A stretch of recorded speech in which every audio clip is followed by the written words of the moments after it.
Bueno, vamos a continuar hablando sobre las etapas del proceso común en el nuevo Código Procesal Penal. En esta oportunidad voy a tener el privilegio de hablar sobre una de las etapas más importantes del proceso común. Me estoy refiriendo a la etapa de juzgamiento o también llamado juicio oral. Para llegar a este momento, hemos tenido que empezar con la investigación preparatoria, luego pasar a la etapa intermedia para llegar a esta etapa del juzgamiento.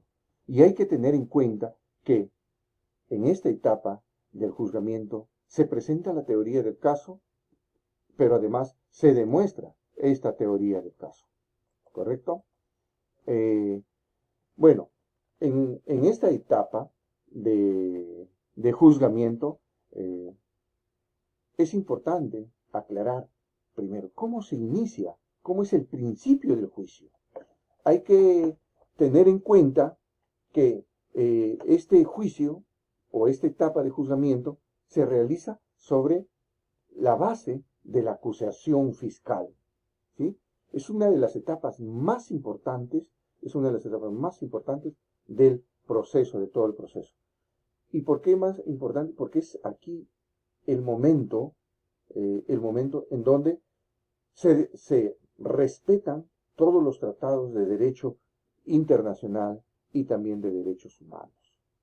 Además, se deben respetar todas las garantías procesales. Esto se da a través de una audiencia que se desarrolla de manera continua y podrá con esto de repente prolongarse en sesiones sucesivas hasta su conclusión. En esta etapa del juicio rige la oralidad, ¿sí? La inmediación, la publicidad, pero también la contradicción en la actuación probatoria.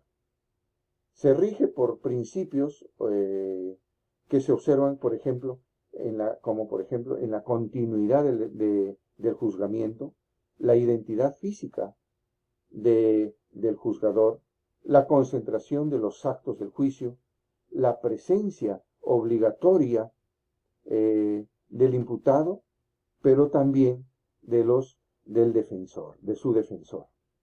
¿Correcto? El juicio, a ver, en cuanto a la publicidad del juicio y sus restricciones, el juicio debe ser público, especialmente cuando hablamos de algunos aspectos, cuando se realiza, por ejemplo, contra funcionarios públicos. ¿Habrá también algunas restricciones? Sí. Estas restricciones pueden ser total o parcialmente, ¿sí?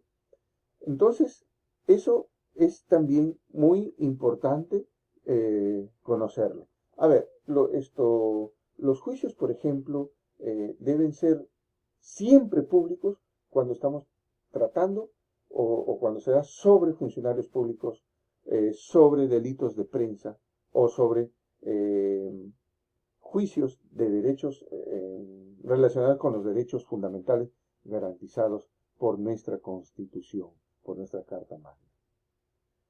En cuanto a la concurrencia del juez y de las partes, según el artículo 359 dice que el juicio se realizará con la presencia ininterrumpida ¿de quiénes? De los jueces, del fiscal y de todos los procesados, de las demás partes procesales. ¿Correcto? En cuanto a la continuidad, hemos hablado ya que las sesiones deben ser continuas e ininterrumpidas, ¿ya? Hasta su conclusión. Podrá continuar de repente en algunos días consecutivos, ¿sí? Se podrá suspender, claro, pero cuando hay algunas razones justificables, razones como por enfermedad o por casos de fuerza mayor. Esto es importante tenerlo también en cuenta. Y otro aspecto que tenemos que hablar en este momento es sobre la oralidad y el registro. Las audiencias se realizan de manera oral. y si se necesita documentar, se hace mediante actas que debe ser firmada por el juez presidente y por el secretario. Ahí en esa acta pues, se pueden hacer algunas observaciones, se pueden constatar algunas observaciones que se estimen convenientes. ¿Ya? La argumentación será, no olvidar, será oralmente. ¿Sí?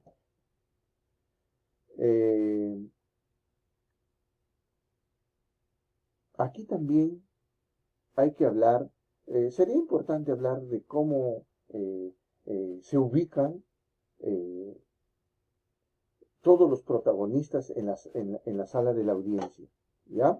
¿Quiénes deben estar en la sala de audiencia y quién debe estar en la sala contigua? En la sala contigua deben estar los testigos y los peritos, pero en la sala de audiencia infaltablemente debe estar el juez, ¿sí? El fiscal ubicado a la derecha del juez, el abogado defensor ubicado a la izquierda del juez y el acusado debe estar ubicado o el imputado debe estar ubicado frente al juez. Ahora, vamos a hablar del otro aspecto que es el desarrollo del juicio, cómo se da. En la fase inicial empieza con la instalación de la audiencia, ¿no? Es aquí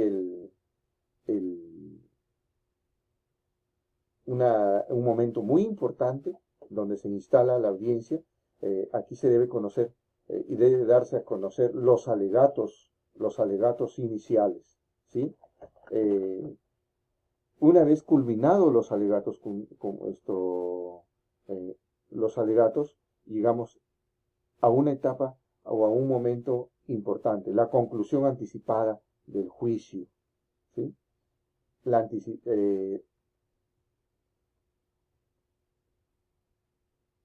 Este momento de la conclusión anticipada del juicio es también trascendente conocerlo. Aquí el juez penal es donde primero instruye sobre sus derechos aquí al acusado, en este caso.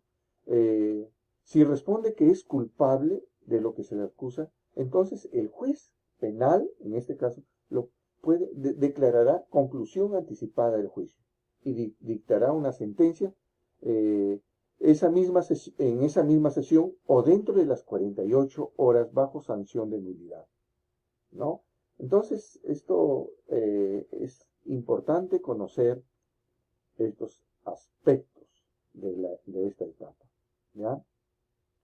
Para llegar a un acuerdo sobre la pena, en este caso, si se llega a un acuerdo, el juez penal declara y dictará la conclusión anticipada del juicio y lo emitirá mediante una sentencia, ¿ya? Si no se llegara a un acuerdo total, donde solo se aceptan los hechos, objeto de la acusación fiscal y se mantiene en cuestionamiento a la pena y a la reparación civil, entonces continuará el proceso a sola aplicación de la pena y a la fijación de la reparación civil. En cuanto a la fase preparatoria, a la fase probatoria, aquí en esta fase se ofrecen estos nuevos medios de prueba. Predomina la actuación preparatoria, se realizan exámenes del acusado, exámenes de los testigos, se lleva a cabo la presentación o actuación de la prueba material, la lectura de la prueba documental.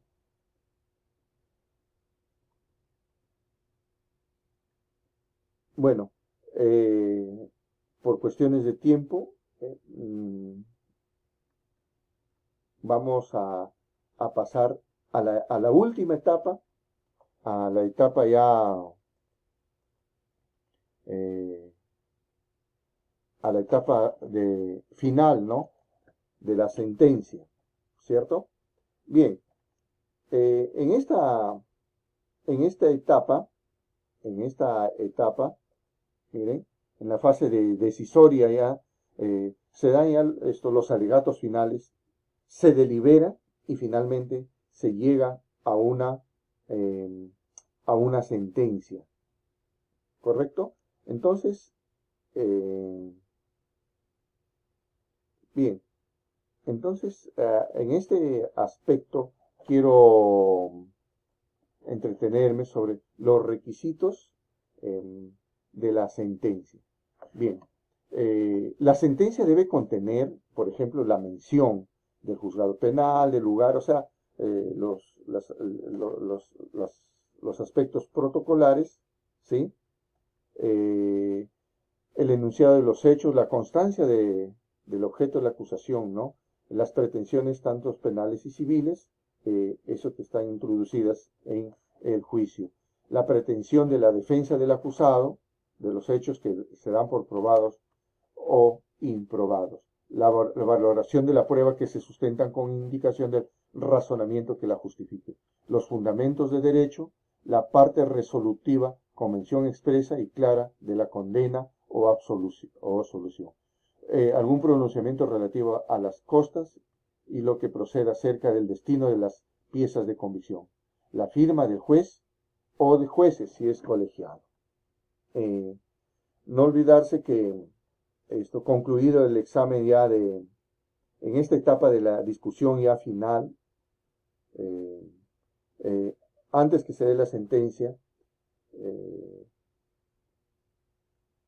concluido ya el examen del acusado, la discusión final se desarrollará de la siguiente orden.